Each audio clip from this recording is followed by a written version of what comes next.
And now to introduce our speakers for this evening. Martellus Bennett is a multidisciplinary author and founder of TOMONOSHi Publishing, the home of his ceremonial philosophy, the TOMONOSHi Gospel. His work is a celebration of the fantastical whimsy of Black life, a poetic exploration of ancestral memory, and a form of Black American Futurism. Michael Bennett is an interdisciplinary designer whose work translates the forms and languages of the African diaspora into spatial practice. His approach moves across architecture, sculpture, and furniture. Michael is also a Super Bowl champion with the Seahawks and has made a name for himself as a sharp cultural critic. His New York Times best-selling book, Things That Make White People Uncomfortable, offers an honest and humorous critique of racism, sports, and power in U.S. society. Jesse Hagopian is a Seattle-based educator and author of Teach Truth, The Struggle for Antiracist Education. He is an editor at Rethinking Schools magazine, a columnist for Truth Out, a founding member of Black Lives Matter at School, and the director of the Zen Education Project's Teaching for Black Lives campaign. Without further ado, please join me in welcoming Jesse Hagopian, Martellus Bennett, and Michael Bennett. Thank you.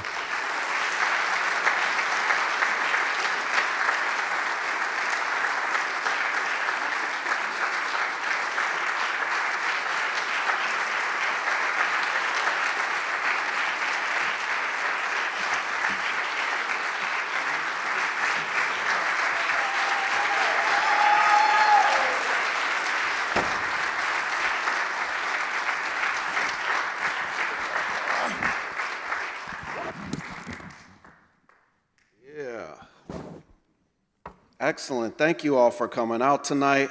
You don't even know how excited I am to see my brothers from another mothers over here. There's just so much we want to get into and talk about tonight.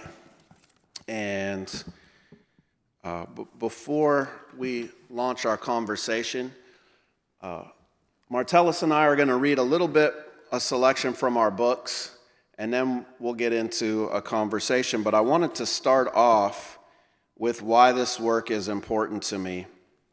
And, you know, as I started writing the book Teach Truth in 2001, it was just a week into writing it that my dad discovered which plantation our family had been enslaved on. And it totally changed the project for me of what I was writing about, who I was writing for, and how I understood myself.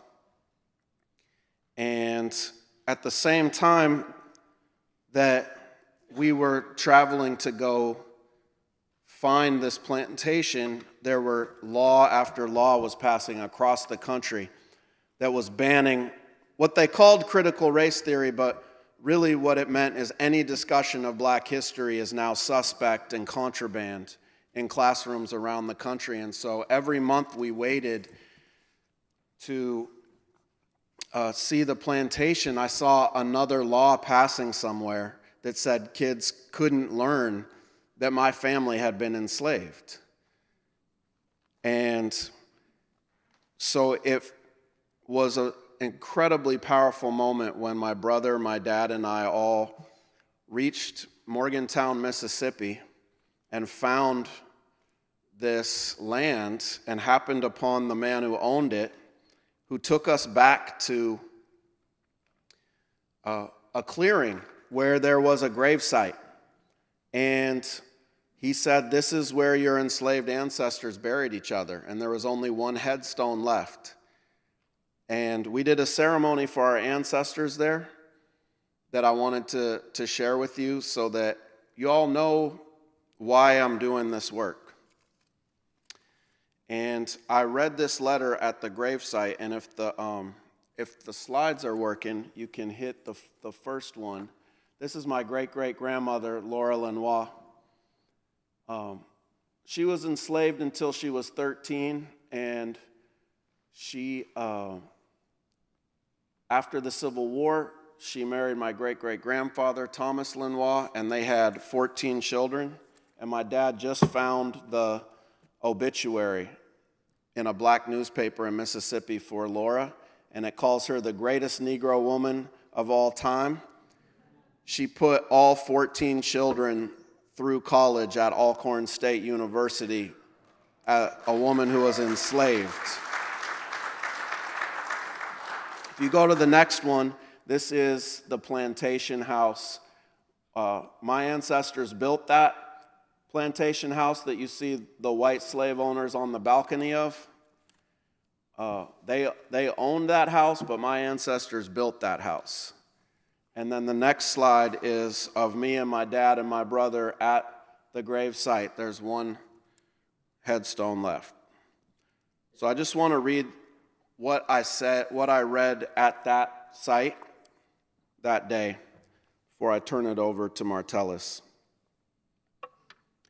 I said, "Beloved ancestors, many obstacles have been placed in the way of us returning to the land where you were enslaved, abused, and forced to work to enrich the white Lenoir enslavers. The system of white supremacy used many tactics to deceive us and prevent our family from making this pilgrimage to where you were held captive and denied manumission. Despite the many obstacles and plots to hide this place from us and deny us knowledge of this land and your existence here, we have found it. Your family has returned to claim you. We have returned to the forced enslaved labor camp that was politely referred to as the Lenoir plantation. We have returned to the place where you, no doubt, spent endless hours picking cotton and tobacco with the promise of the lash if you slowed down or refused. We have returned to the site of unspeakable horrors. But we have also returned to the place where you all dared to live. A place where you all had the incredible courage to love, despite knowing that falling in love could inflict a terrible pain when your beloved was sold away or worked to death. We are here. We are at the very place where you found ways to guard your humanity from those who thought it was possible to steal. We are here where you sang together, granted forgiveness to a friend who hurt your feelings, dressed the wounds of those who were injured or held those in need of comfort. We are here to experience a truth deeper than any that can be understood intellectually. We are here to make a promise to you, to this land, and to each other. You will not be forgotten. It doesn't matter if they pass laws to make it illegal to speak about you, to teach about you, or to learn about you, because those laws don't govern us. Only truth and love govern us. And so we will pass on the knowledge of this land to our posterity and to all we encounter. We send to you our deepest gratitude for gifting us the will to survive and the spirit of resistance that you passed to us through your blood and through your stories. With eternal love, Jesse, Jamana, and Gerald.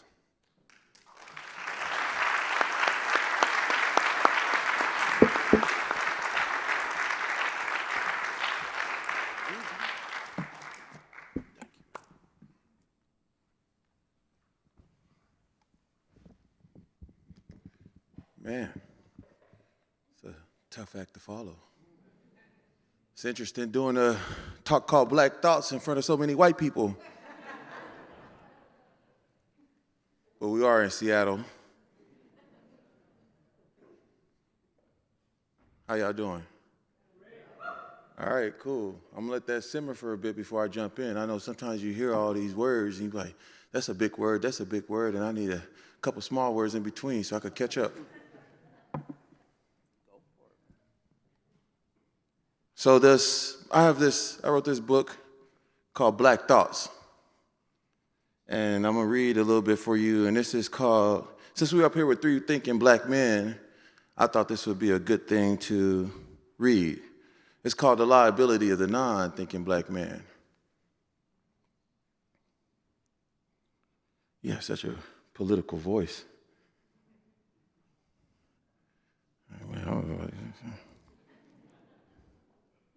All right.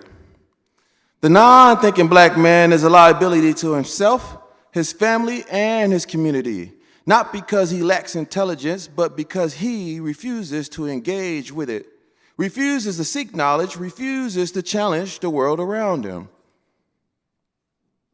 The non-thinking black man avoids thought because thought requires effort. an effort he has been conditioned to see as unnecessary, inconvenient, or even impossible. Thinking demands responsibility. It forces a man to face his circumstances, to question what he was taught, to challenge the systems that surround him. But responsibility is heavy. It requires work, discomfort, and confrontation. So he chooses the easier path, the path of passivity, of reaction instead of strategy, of survival without growth. To think is to evolve, to move, to build. But stagnation is familiar, so he stays there. Not because he must, but because he refuses to move beyond what is immediately in front of him. He exists, but he does not create. He follows, but he does not lead. He reacts, but he does not strategize. And in refusing to think, he becomes more than just an individual problem. He becomes a weight upon his people, a barrier to their progress, an enemy to his own future. And so he moves through life uninformed, unchallenged, unbothered, disconnected from the struggle, the vision, the urgency of progress. Instead of strengthening his people, he weakens them. Instead of building, he destroys. Instead of pushing forward, he stagnates. Thank you.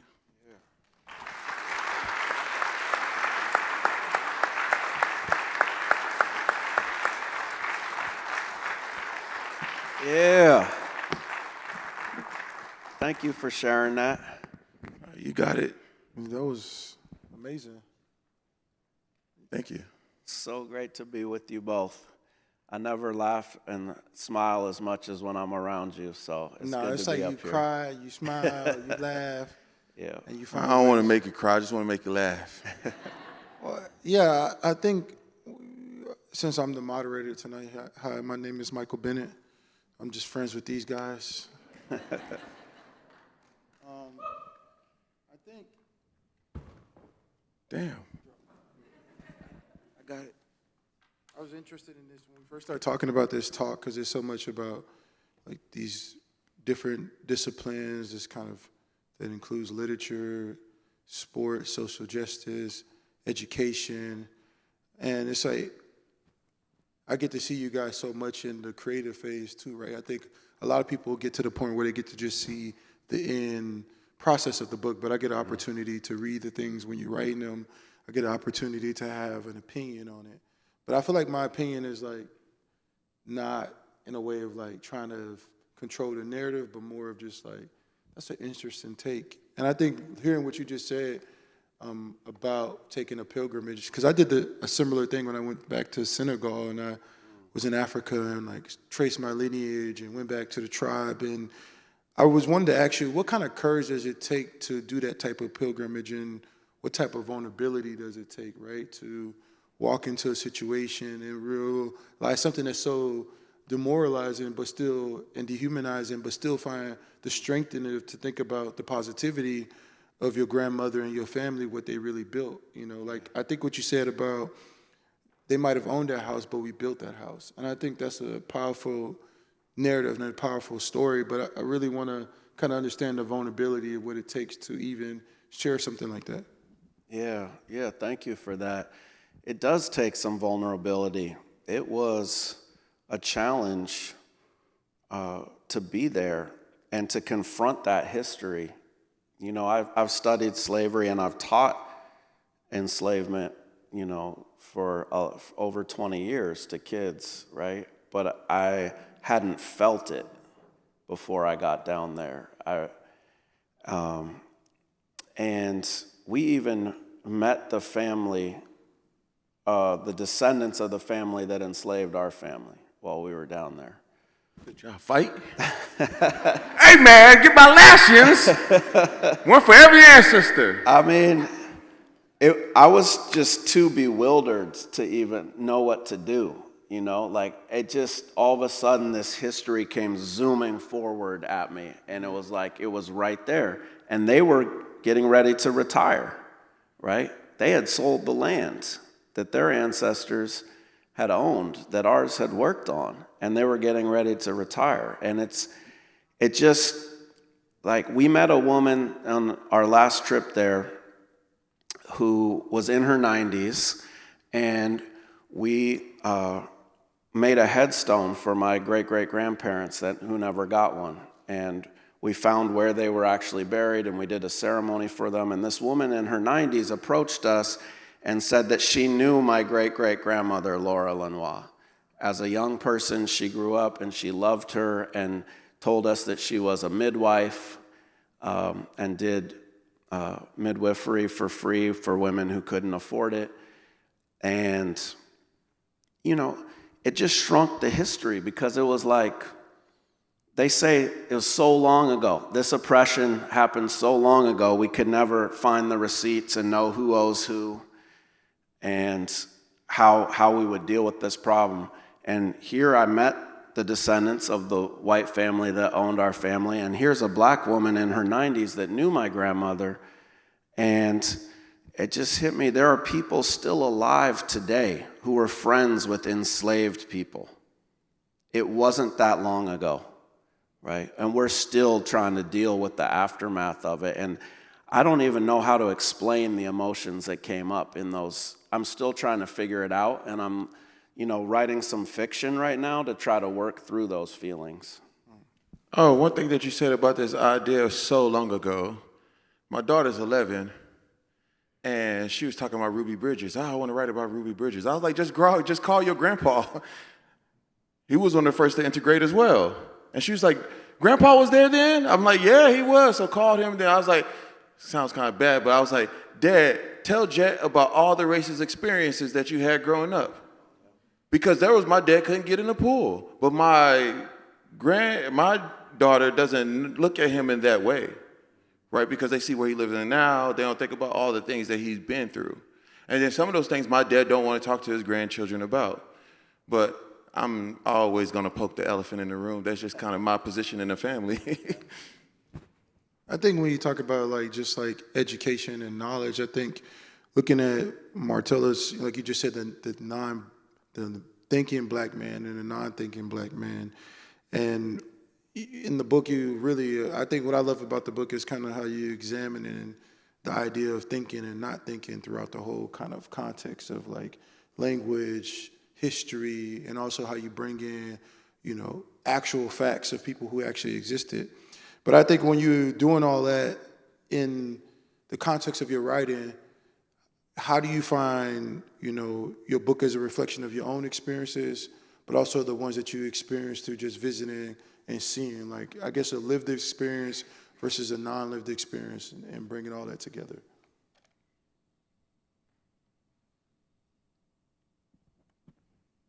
Yeah, I think there's this idea, I always deal with this idea of the spectrum of blackness. Everyone thinks that all black experiences is the same black experience. But being black in America is not monolithic, right? Black people in Seattle is way different from black people in the South. So it's and then if you go to Atlanta, it's even different. So it's we have subcultures within our cultures but the one thing that no matter what side of the blackness that you sit in, your black experience with America is the same. So when you strip away this idea of the spectrum, and you just deal with being black in America, then that context of writing, and you think about the same things that Carter G. Woodson wrote about in Miseducation of a Negro are relevant today, right? Or if you read anything by W.E.B. Du Bois, it's all relevant today. But what wasn't relevant was the language.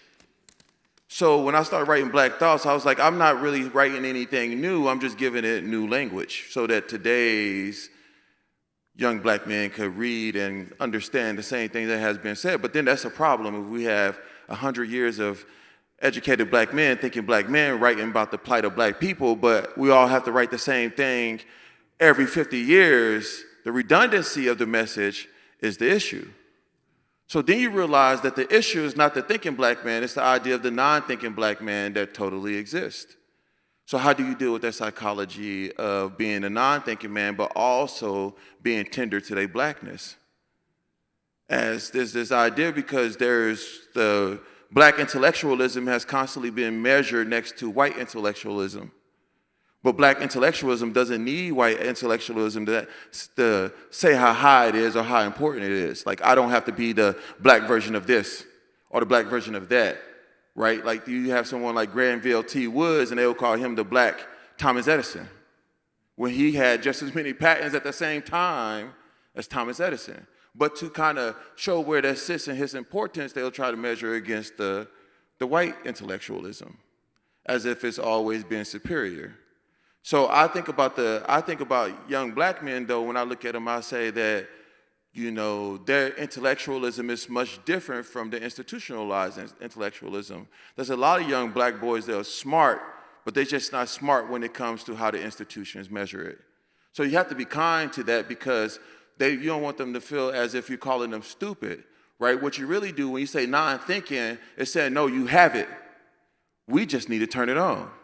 We just need to engage with it, and we need to give you the language that allows you to engage, to move to the next level of turning on your thinker instead of just moving through the world not thinking and not realizing you're not thinking, which is even worse than not thinking.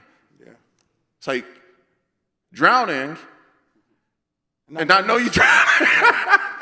I think it's true. When Martellus is kind of talking about, exactly what he's talking about is interesting. In your book, you talk about the erasure of history through words. Like Martellus is, you know, you could dig deep into find his knowledge, but what if he couldn't find the knowledge of Carter G. Woodson? What if he couldn't find the knowledge of Martin Luther King? What if he couldn't find the next writers that were thinking about the future of America and its society, not just in the sense of black writing, could be Hispanic, could be Muslim, could be whoever's writing something that is frowned upon, that is seen, not focused on the main objective of what the current regime thinks is important to education.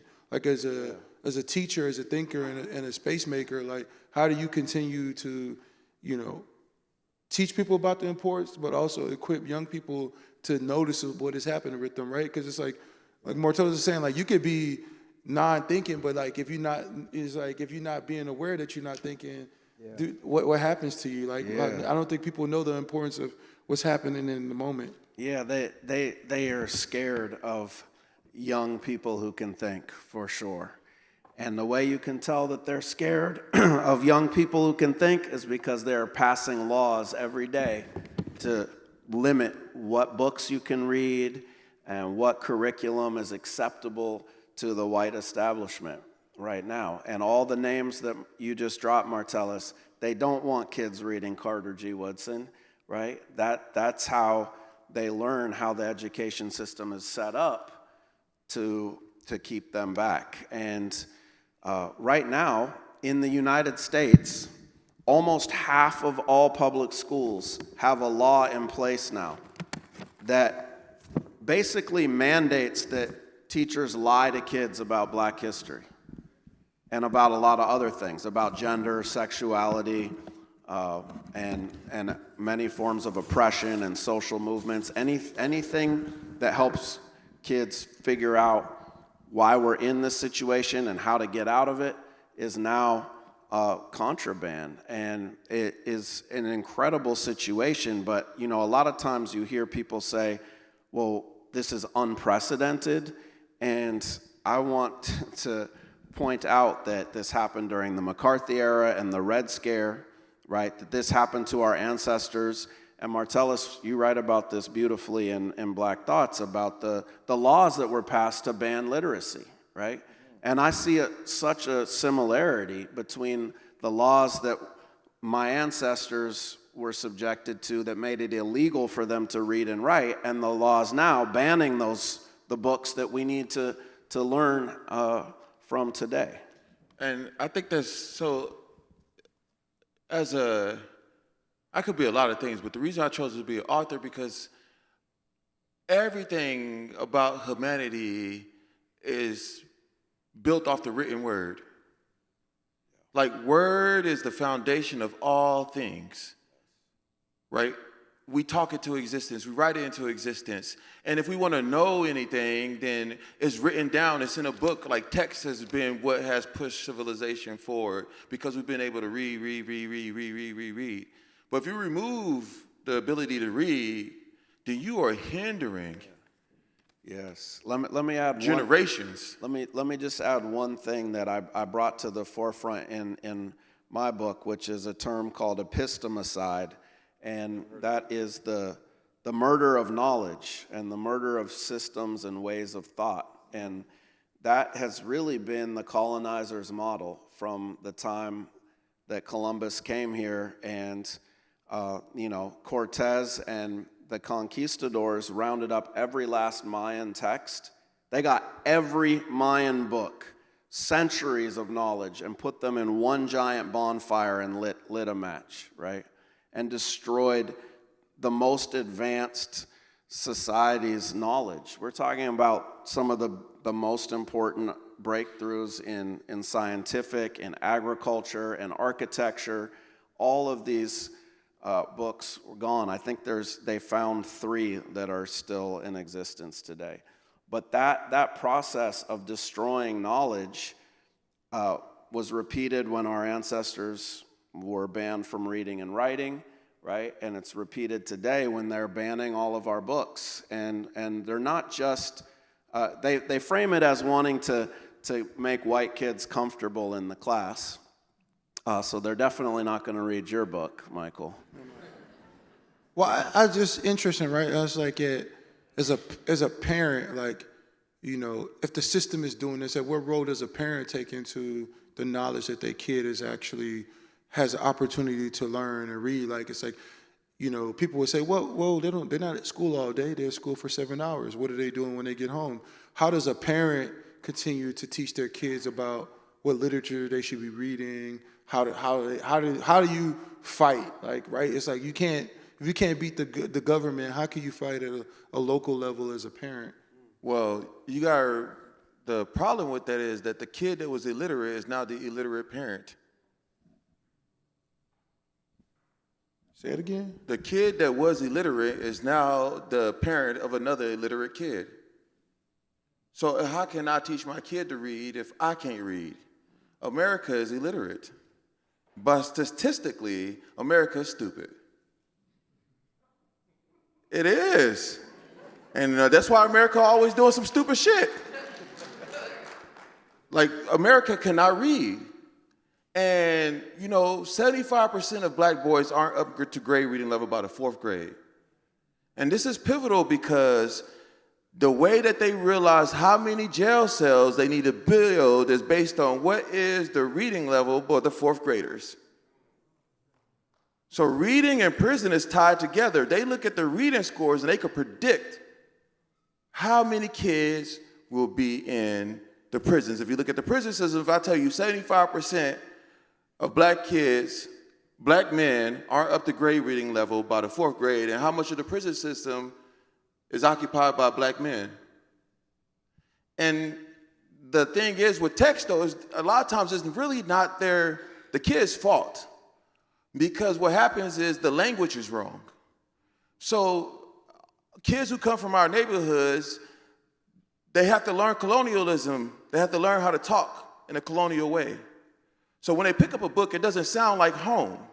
I'm reading it in a language that's foreign to me because they don't sound like my mom. My mom know how to code switch. They sound like my mom when she's talking to white people on the phone.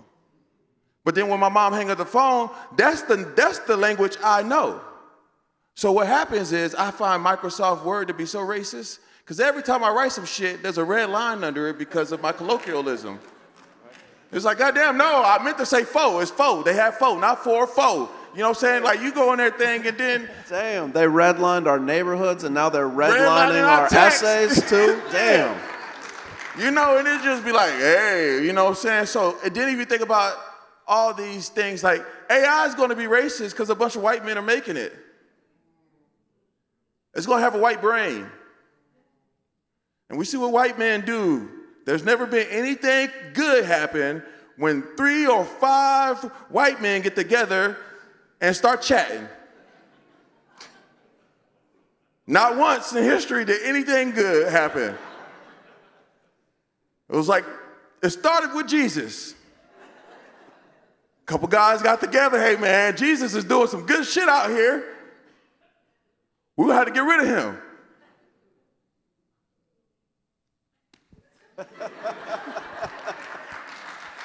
But that's my thing on the education. Like, a lot of parents aren't educated. My bad. No, no, it's interesting because it's like you see, and it's like, I feel like sometimes people can get overwhelmed by a system, right? It's like they hear so much, they watch the news, they see it, they consume it, and they feel like they just can't move. Like, you see racism, you're like, why? You see so much, and then people become so still. They feel like they can't move their legs, they feel like they can't breathe, they feel like they can't walk. But how do you actually breathe back in life into people and make them want to move, make them want to get out and vote, make them want to get out to teach their kids? Like, I think, you know, that's really kind of, how do you do that as a teacher, you know what I mean? Yeah. Like, I mean, I have some ideas about that, but I also know that both of you have done a lot of work to mobilize people, and I also know that something I love about both of your books is the love of Angela Davis that's in both of them, and all of the wisdom that she has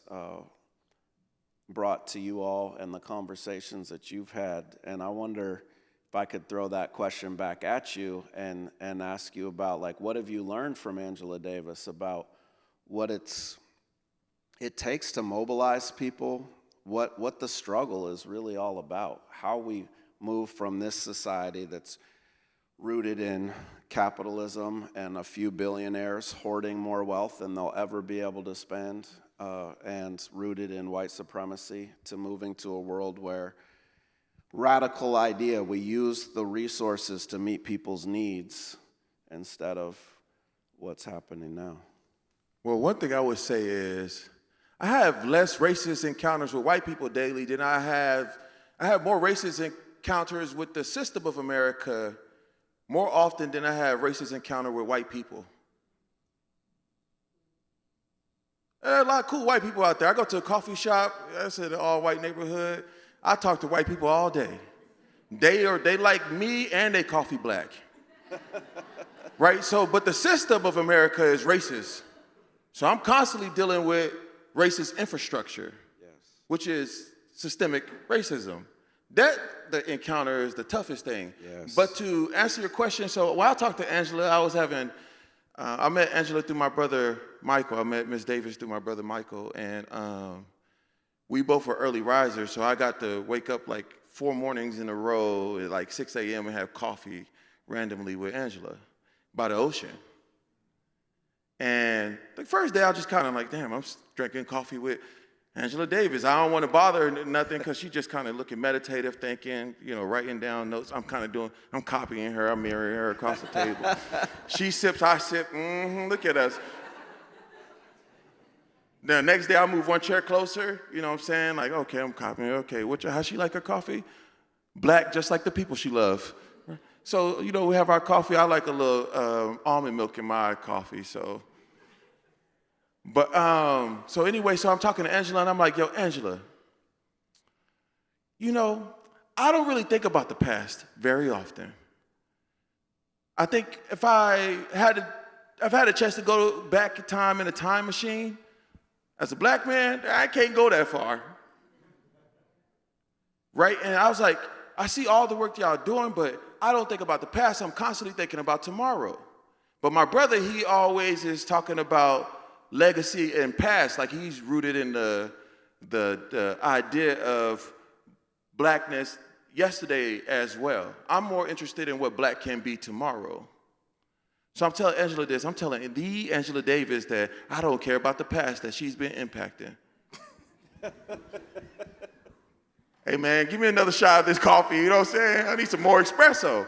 So Angela looks at me, she takes a slow sip, and I'm like, oh shit, it feels like forever. The sun went from the west to the east, right? So we sitting right there, it's tomorrow, all right? And she sit right there, she sets her cup down, and she puts her hands together like really educated people do, and set her under her chin. And she says, well, Martellus, someone needs to build where we're going. I said, well, shit, that's not what I expected her to say. But in that moment, because I was like, she said, someone has to build tomorrow. If we're marching and we're constantly marching, where are we going? So we need people marching today, but we need people like you thinking about where we could be tomorrow. And in that moment, Angela Davis liberated me from my thoughts of being too far ahead of my people. I needed to be ahead. I needed to be thinking of a tomorrow. But then my ancestors, all of them were thinking about tomorrow. Every black person, I realized that even Angela was a Black American futurist. Because all the things they were doing wasn't for today, it was for tomorrow. Martin Luther King was a Black American futurist. James Baldwin was a Black American futurist. Nina Simone was a Black American futurist. Fannie Lou Hamer was a Black American futurist. Stokely Carmichael was a Black American futurist. Fred Hampton was a Black American futurist. Now, I say Black American futurist different from Afrofuturism, because Black American futurism deals with America. What will America be like tomorrow for black people? And Malcolm X said it best. He said a lot of shit the best, actually. And he goes, the thing that we have when we want freedom here, we would have one people that didn't get land, right? And we had to live next door to our oppressor, even when we're deemed free. And if we wanted change, it wasn't a brotherhood because we had to fight for a law. They didn't let us go to their school. There had to be a law passed. They didn't let us live in neighborhoods. There had to be a law passed. So how can you look at the white man as your neighbor when they have never done neighborly things for you? And I said, well, damn, Malcolm X. That's some good shit. Yeah. I mean, Michael, I just wanted to say also that I don't know if I've told you this, but you know, we met right when Black Lives Matter at school happened. Yeah. And that was incredible that you came and supported the first rally when educators were standing up to say, we're going to teach the truth about the Black freedom struggle unapologetically. And you had won the Super Bowl recently, so it was pretty amazing to have you there celebrating our black students at that event. And it was only a few days later that I found out, I think both of you were going to go play a game in Israel, right? And it was like this game with Trump and Netanyahu. We're going to oversee it. And when Dave called me and told me that, I was like, oh no. Because Michael Bennett is here and he's ready to fight for the people, but now he's going to do that. And it was being able to talk to you about my experience going to Palestine when I knew that, wow, like, you're a different kind of thinker. Like, aren't going to just take what the propaganda was from the league and go do the thing. And then I think that Noura Ericott helped put you in touch with Angela. Is that right? Yeah, I mean, that's when I first encountered with Angela. I think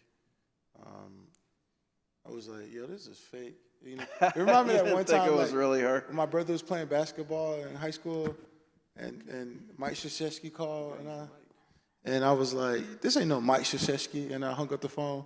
But and it's like, they called back, it's like, no, this is Mike Krzyzewski, where's Martellus at?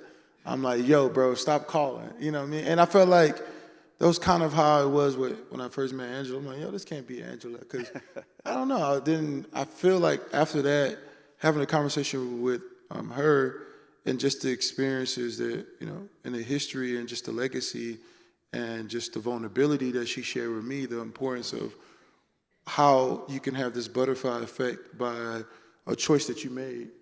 I think over that time, we've kind of built a real friendship, not just like, like, you know, because sometimes you meet people and you meet them and then you don't want to get to know them further because they said don't meet your heroes because you eventually hate all your heroes. You're like, yo, is Russell Wilson really an asshole? I don't think Russell's an asshole. But some people think that, right? Get yourself in trouble. But over these years, that kind of conversation and being able to call her friend and just, you know, my kids have spent so much time with Gina. Angela's the hardest person to cook for because she's a vegan and she can't really eat anything. And you're just like, yo, Angela, like, and she's very picky when it comes to food. So even when we when they come to the house or cooking or we visiting them for a couple of days with the kids and stuff, and like my kids call them auntie and all these kind of stuff, because it's like Man, you got to invite me over for one of those dinners. Oh man, you haven't been there? I feel like you was with us one time. Let's do that. I mean, but the fact that you talked to her and considered what I said, and that both of you decided not to go to Israel, and the game had to be canceled because half the delegation and freaked Israel out, that was an incredible victory, I thought, for BDS. Well, I think talking to somebody like Angela, and then like just many people, right? John Carlos, Dr. Harry Edwards, people like this opportunity to talk to people, that were part of another time, like my brother said, like a time that we didn't see, when it was a lot harder to be an activist or be a part of a movement, because it really meant your life, like Medgar Evers, everybody that really passed from these type of situations. And I remember during my time, like, doing work in the community, and I asked Angela if she ever had, what was her fear. And I felt like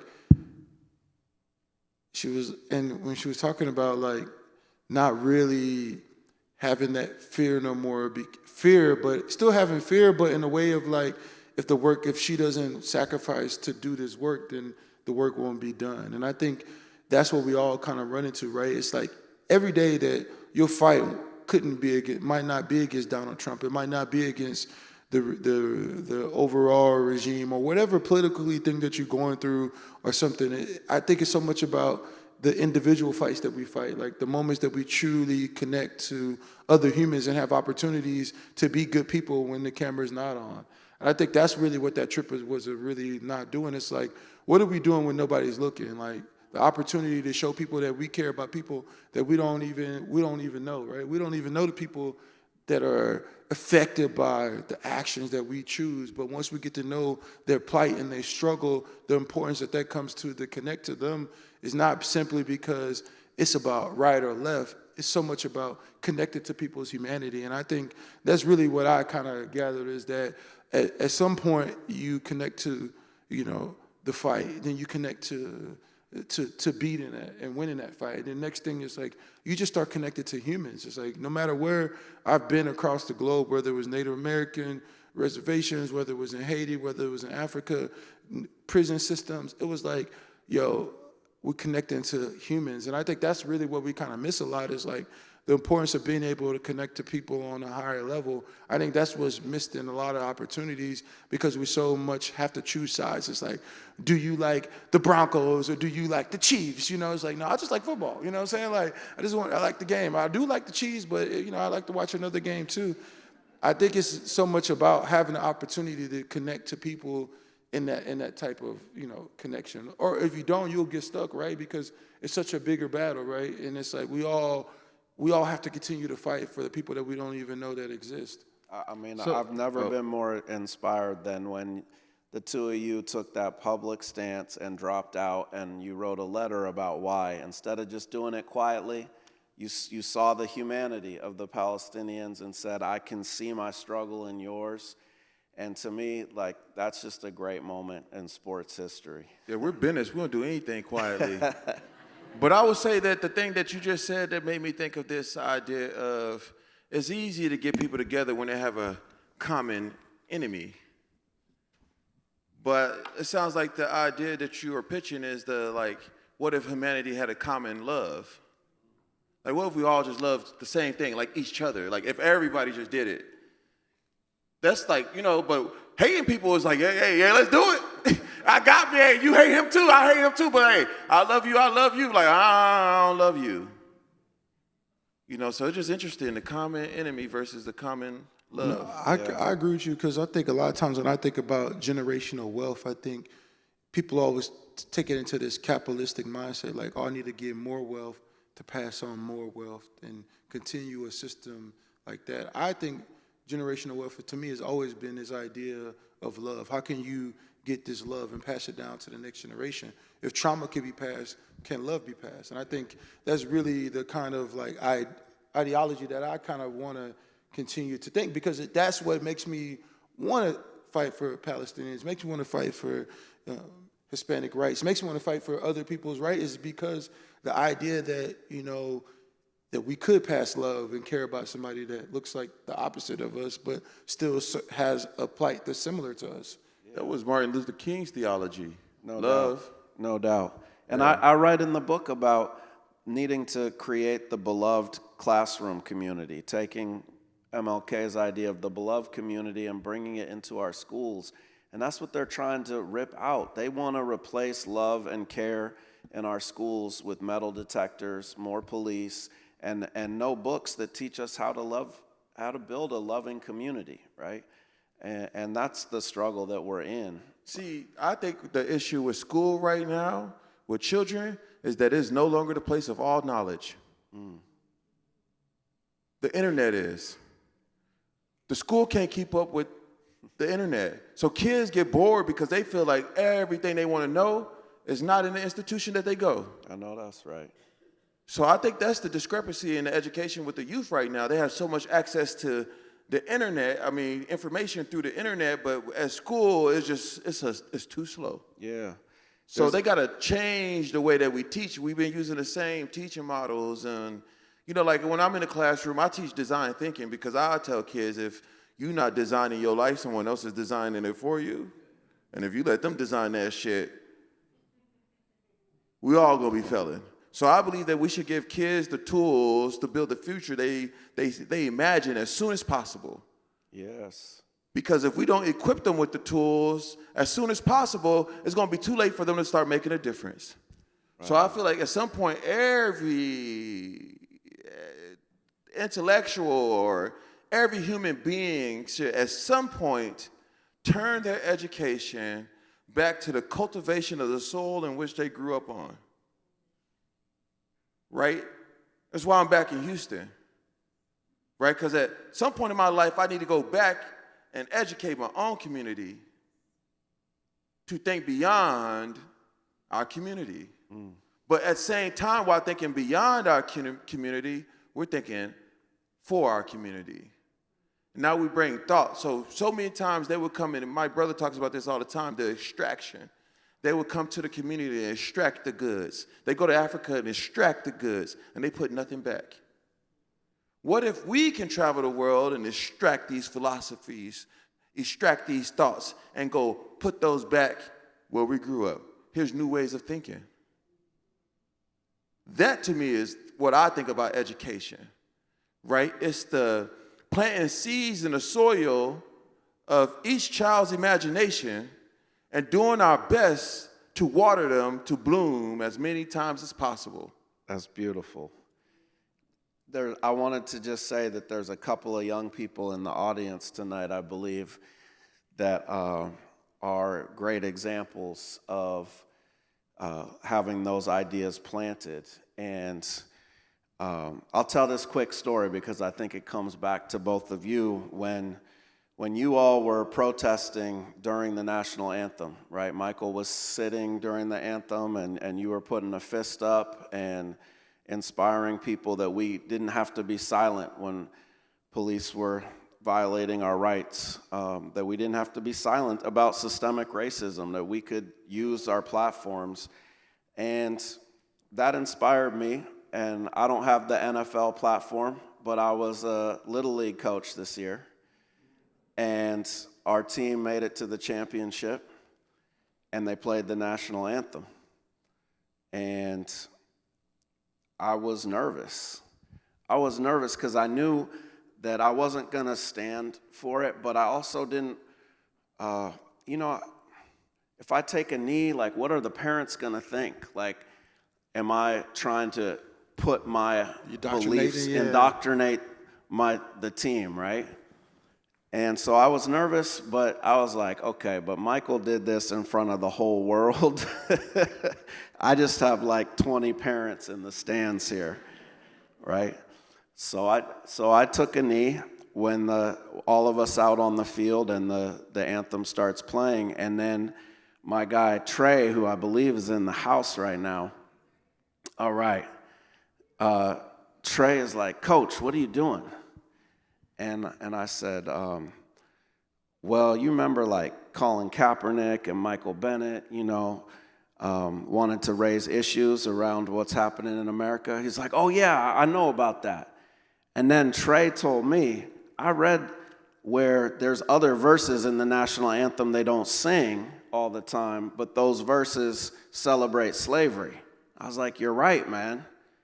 That's amazing. You learned that because of the struggle, right? So then Trey takes a knee next to me on the field.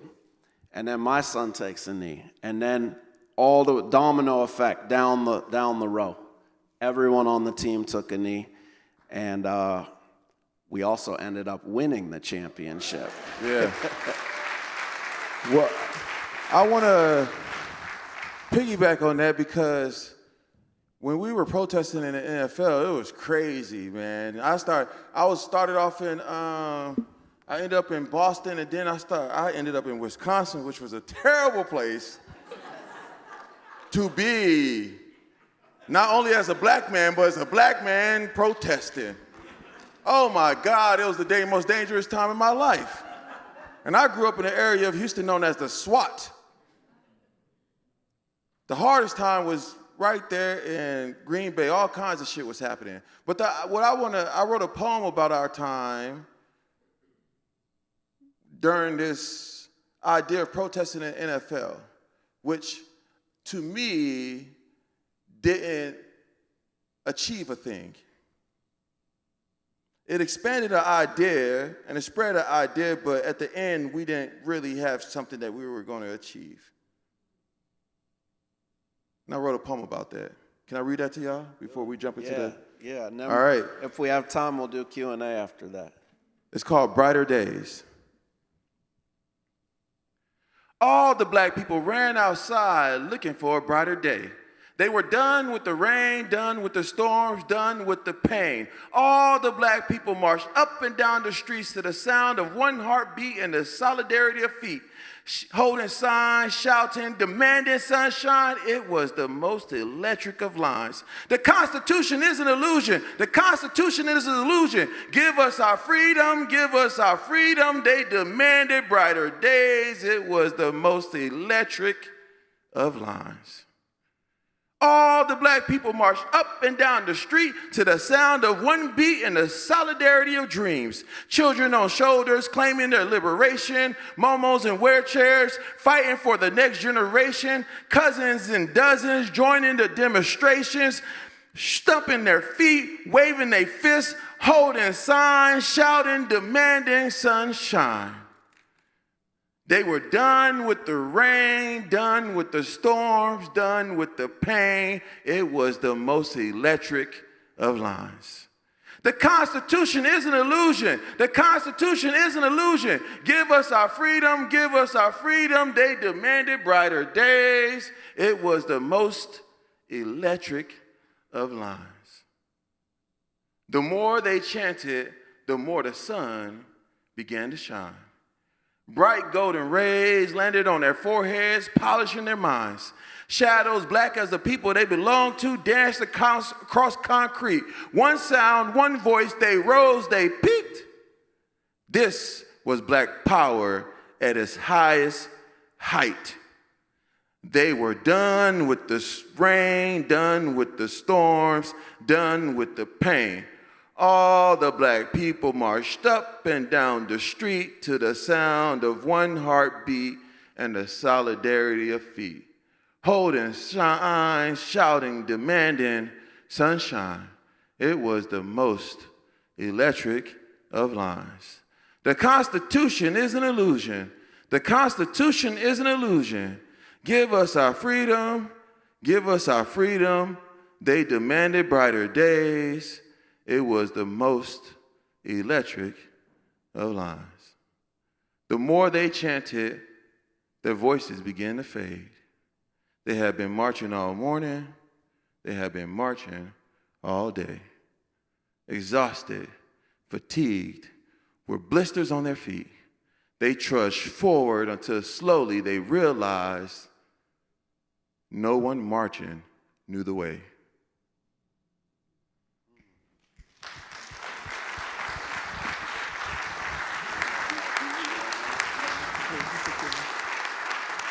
All right. Good evening. I'm your house manager. We got time for a few questions, and I will kick things off with one of our virtual questions. You can also line up here at the mic, and I'll hop in periodically.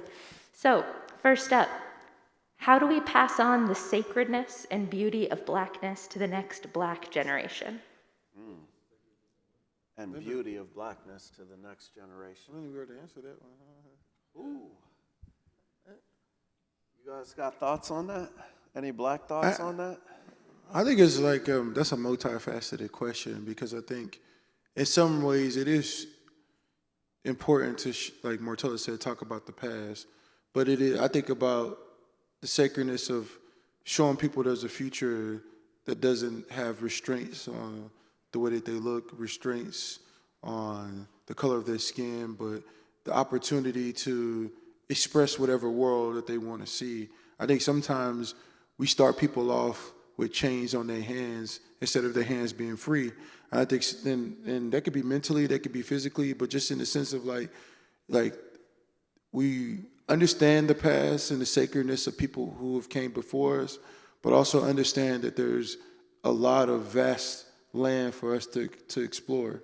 Yeah. And I think to me, I think it's important to have people have hope, because sometimes I feel that people have so much struggles and so much depth that sometimes they think that the sacredness of Blackness is plagued by trauma, but I think there's a deeper meaning to Blackness that it has no relationship with trauma.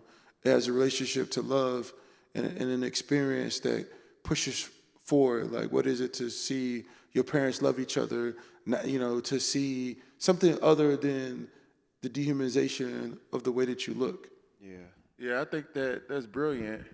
I think the best way to answer that question for myself is this idea of, if you want to pass something down, right, like this idea of sacredness and beauty, just start by loving yourself, right? Because if you love your Blackness and they see you love your Blackness, then all those who look like you, when they think about their Blackness, they learn to love their Blackness the way that you have loved your own.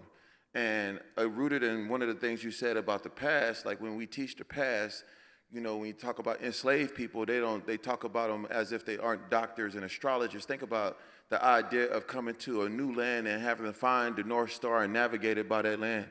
Or the idea of developing iconography and quilts to help others escape Underground Railroad, right? Or the idea of being a cartographer but having no pen or pencil, so you do it in braids.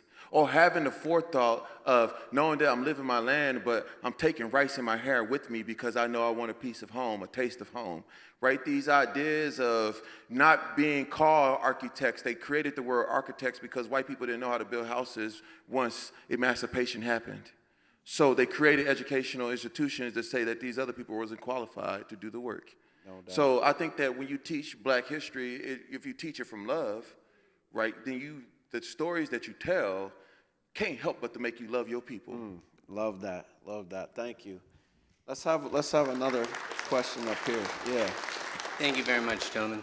I just wanted to ask specifically because of the Angela Davis talk, and there's so much to say. We're going to keep it very simple. Intersectionality. How do you feel about that? What's your thoughts on that? Michael has a whole chapter in his book called Intersectionality. Well, I mean, that's kind of what I was basically, saying was this idea of loving other people. I think that's the idea of what intersectionality, or knowing that there's a position where if there's a line and two lines are crossing, there's a center point of where people are connected.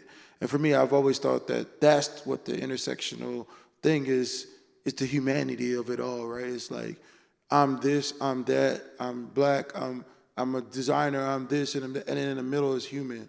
And I think that's how we all kind of have that dot. For me, that's what I've always thought about intersectionality is to be able to recognize the humanity in somebody else and want to be a part of it because you understand the importance of their existence.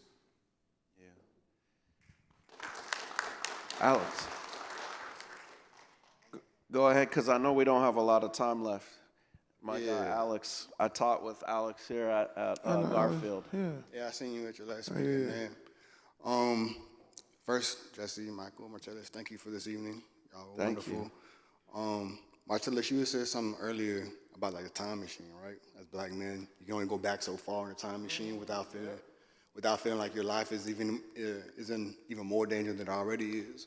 But you know the movie Back to the Future, right? Yep. That's a time machine that goes forward. Yep. And you know, Audre Lorde says you can't dismantle the master's house with the master's tools. But I like for us to imagine that the mic's in y'all hands is some tool other than the master's tool, and now you have an opportunity to build a future, and you hop in that time machine. What does that future look like for black folk? So we got in that time machine, we moving forward. What do you see when you get out? It depends. I think you go first. So I believe that there has been a lot of liberation for black people. Like, we've been fighting for liberation since we've existed on this continent. But there's one last phase that I believe must happen. And this is the liberation of the black imagination. Our imaginations have been colonized. The freedom of thought, to think, to imagine, to dream, whatever it is that you want to dream, how you want to dream, without thinking about the treacherous thing that might happen to you when just being black. I think the future is a world in which you have the freedom to daydream about anything. I work with kids sometimes and they be 8 years old talking about buying their mama a house. They don't know what a motherfucking mortgage is. Why isn't he thinking about going to outer space? Why isn't he thinking about finding the place that's underwater?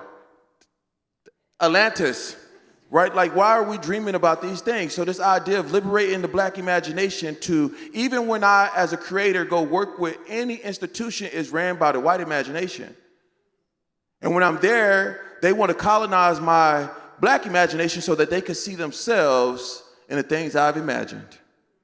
While when they get to create the things that they imagine, I never get to see myself in it.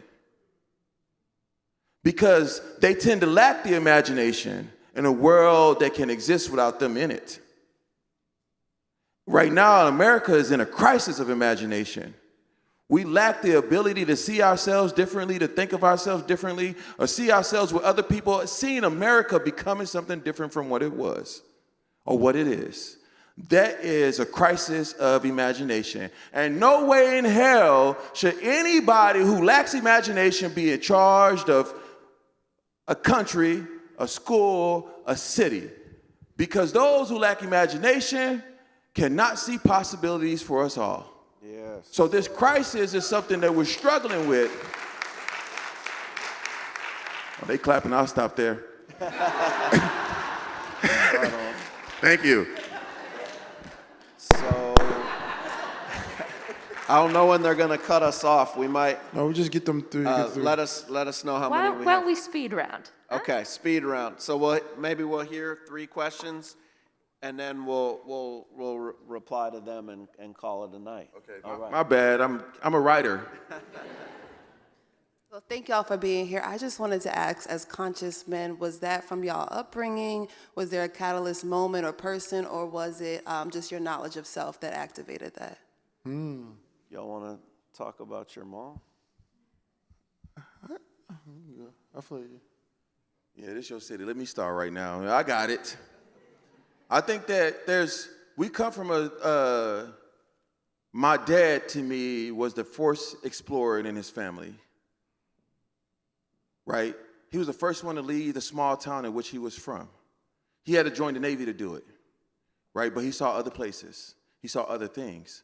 So when he had his kids, he had us, right? We were the second generation of explorers, right? Now we've already been to 3 times as many places as he's been.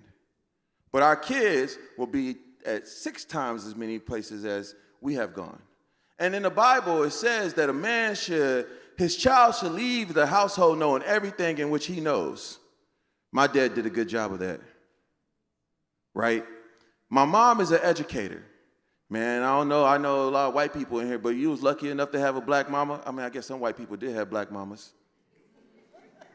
But, like, my mom is an educator. So my dad, being in the military, he was very strict and always kind of pushing you to be disciplined. But so was my mom, and she never joined the military at all. But she was, to me, she was the foundation of my imagination. Besides my cousins and my brother, it was my mom who planted the seeds in my imagination. When I was a kid, when we were kids, Michael got in trouble. He had to read the encyclopedia. Literally, my mom, go read E. Don't know what the hell is in it, but he'll be downstairs reading encyclopedias as a punishment. And that's a great punishment for a kid, because who the hell wants to read an encyclopedia? My punishment was I couldn't go outside, and I had to write stories about the shit that I did. But then I started expanding these stories, adding cops and dinosaurs, all kinds of shit. They're known as the punishment papers. And as I started expanding, I would sit on the stairs and listen to my mom read these stories. Like, she would read my stories, and her and my dad be laughing. And then sometime Michael would sneak in there and read my punishment paper too. I loved it. I loved all of it. Like, they're reading my shit. What else can I do? Then I realized I didn't have to get punished to write something. Right? So we coming from, my dad is very outspoken. And our table, our household is a household full of individuals. No two people are the same. My little sister, Michael, my dad, even a damn dog. My mom encouraged freedom of thought, as long as it was based in knowledge. We were always a part of the conversation, long as we had something to contribute. So I think when you think about this idea of how we got this freedom, I think in adulthood, it wasn't my parents. It was my brother. We were roommates in college. We went through life. I don't know if you have somebody that's living a life that's sort of parallel to yours, but you could call, who's also constantly growing. What happens is with people, we grow apart. They become branches on your tree. But sometimes when the tree extends too far, it falls off. And then when one tree grows too high, it blocks sunlight from the others, stunting their growth. But when you have two trees who are constantly seeking sunlight, and you get to grow together, and trees be talking to each other and shit underneath the ground, the roots. So what we had to do was not chop down our family tree, but we needed to grow different fruit. So we had to be the ones that turned the soil in which we planted the seeds from the family tree. So every generation now, we start to grow different fruits. His kids are much different from we were as parents, but if my dad didn't plant his seeds and we didn't plant our seeds, then we wouldn't have the growth that we did. Thank you. No, it's perfect. Thank you. Let's have our last two questions together, back to back. I know they probably like, why y'all let him answer? Well, mine's a little easier because I think it was just asked and it was somewhat answered. So my first question was going to be, how did you find your blackness? But since that was kind of answered, have there been experiences in your journey that reminded you that you are black? Ooh. And let's hear one more. Thank you. What really stuck with me was your question to Angela Davis about you being an individual thinking about the future. My question for you is, what about the black individual that is in the moment, in the present? Yeah. I'll say something real quick on that. I write in the book, Teach Truth, that truth teachers have to be time travelers, and that they have to be able to take their kids into the past, and they have to be able to help them explain how we got to where we're at. They have to be able to not just lecture to them about the history that happened, but like, for example, one lesson I do in my room is every student becomes a different member of a different anti-slavery organization. And then they have to research that organization and then come together, and they have to debate what are the best strategies for overthrowing slavery, right? And then they have to compare what they came up with to what the actual abolitionist movement did, right? We have to take our kids in a trip back in time so they can learn about how social movements gathered people together and the real debates that they had, so they can see that history is not just the inevitable march of time, and the events didn't have to turn out the way they did, that it was all about real people having real debates, and that's why it went the way it did. That helps them understand how things are shaped in the moment today. And then we have to be able to take them to the future, like Martellus was talking about. We have to help them imagine a completely different world, right? One where we use all of our resources. I mean, this city has 54,000 millionaires and several billionaires, and we just have unfathomable amount of wealth, and yet they proposed closing 20 schools here in Seattle last year, right? I mean, that kind of a contradiction. We have to help our kids think about what a society could look like when we are using our resources to meet everybody's needs, and then we have to bring them back to this moment, as you asked in the question. We can't get stuck either back there or in some far-off land that we hope to achieve. We have to visit both places, and then we have to take those lessons to right now and figure out how to get a fight organized to win the world that we want to live in. Yeah. You know, that was an interesting question, Chef Eduardo. I know you went back there somewhere, but like, is there a moment where you realized you was black? It just happened to me the other day, actually. It's actually kind of funny. I was like, because I'm a real tennis player, right? All I do is play tennis like 4 times a week. And I'm just like training, like, I'm obsessed with tennis. So I call myself going to join this tennis club, right? And it's like, it's a system. It's when you look at the pictures in the tennis club, you're like, yo, why would I put myself through this kind of thing? And so I put my name up, and I guess people get to see you in the system, so they see your face pop up, right? And like my family pops up, and somebody just sees my name, like Michael Bennett, NFL, and so there's like several Michael Bennetts that play in the NFL, right? But there's this other Michael Bennett who he had got some domestic assaults, beat his wife, and did some things, right? And then the lady texts one of my friends and says, why would you vouch for Michael Bennett? What if he wants to beat one of the waitresses up because of this? And he's like, stupid, that's not even the right Michael Bennett. You could have even took time to look him up. And that was a time I was like, yo, somebody just didn't even care about who I truly was, or didn't take the time to, they just looked up another black man and just kind of said, I must be him because we share the same name.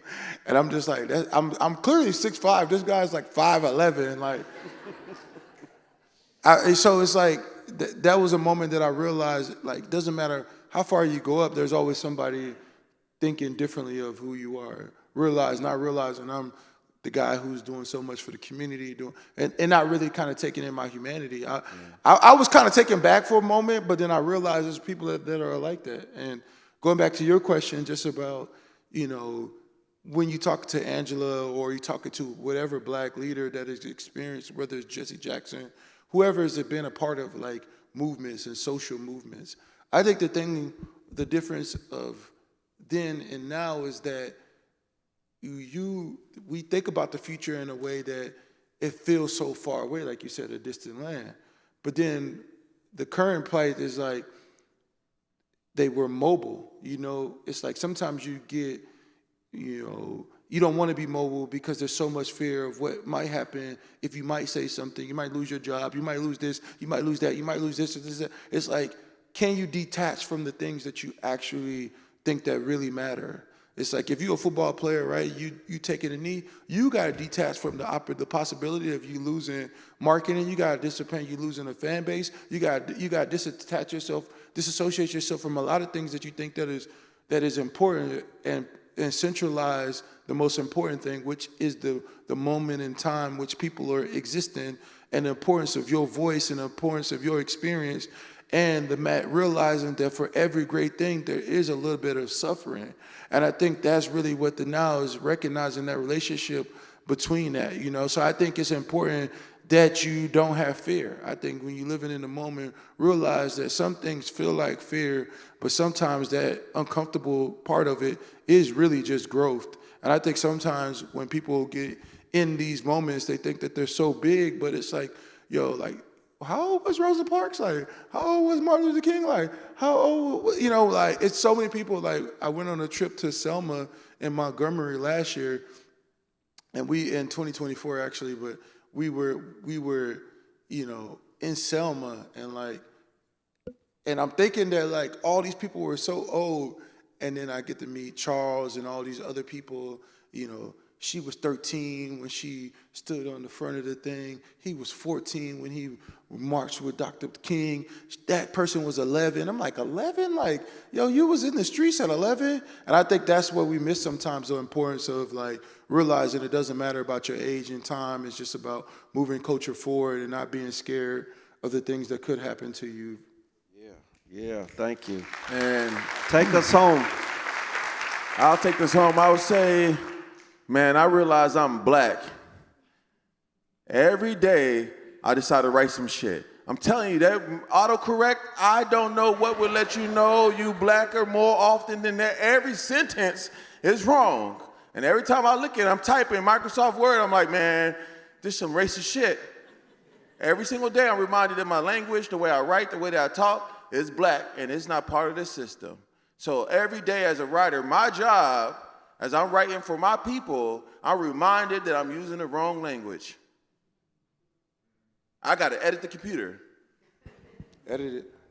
And then to answer your question, this idea of presence. Presence is very, very important. It's one of the hardest things to achieve in a world that's full of noise.